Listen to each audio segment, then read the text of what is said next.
Are you sick of being out of shape? Are you ready to change your life? You've come to the right place. I'm going to show you the physics of weightlifting and how this science affects your weight loss. Newton's first law of motion states that an object in rest will stay in rest, just as an object in motion will stay in motion, unless acted upon by an unbalanced force.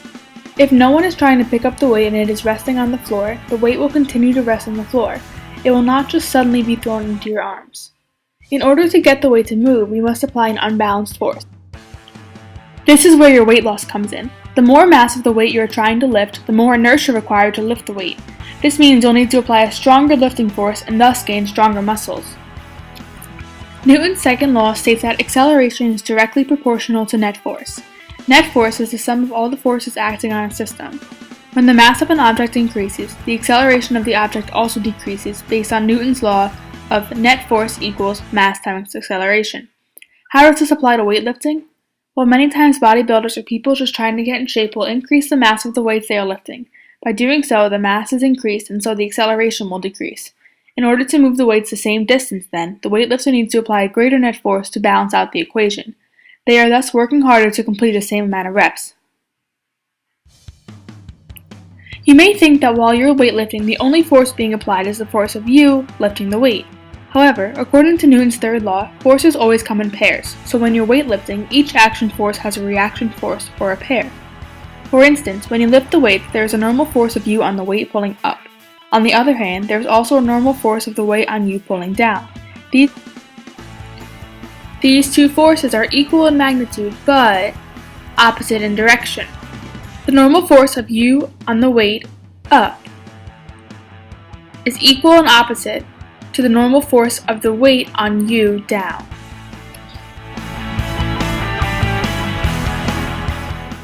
Work and weightlifting. When we lift weights, there's work present. Gravity is pulling on the weight, and we need to apply a pulling force greater than the gravity in order to lift the weights.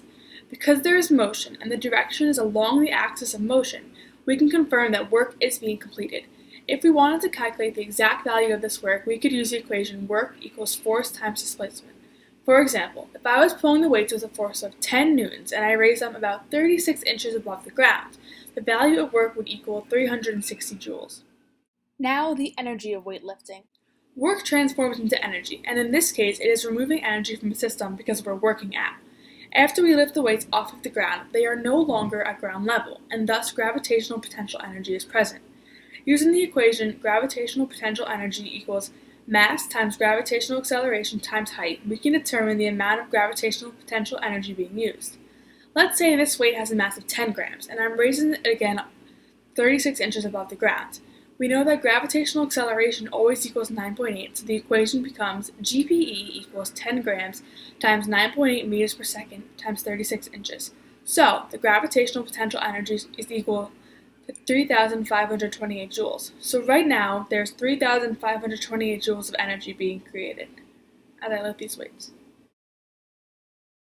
While you're weightlifting, you don't want to strive to drop the weight, but let's take a look at how the weight would move in its motion if we were to accidentally, say, drop. So if I'm dropping the weight, this means the initial velocity is 0 meters per second.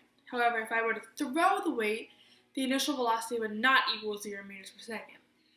So as the weight falls from my hand towards the floor, it will accelerate approximately negative 9.8 meters per second per second.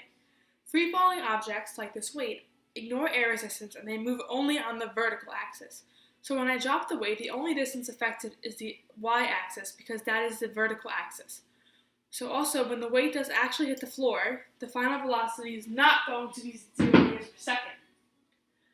We can calculate the actual value by using either the equation Vf squared equals Vi squared plus 2AD, or distance equals VIT plus 1/2 AT squared. Have these videos helped you to lose weight and understand physics better? Then give us a call at 1-800-PHYSICS.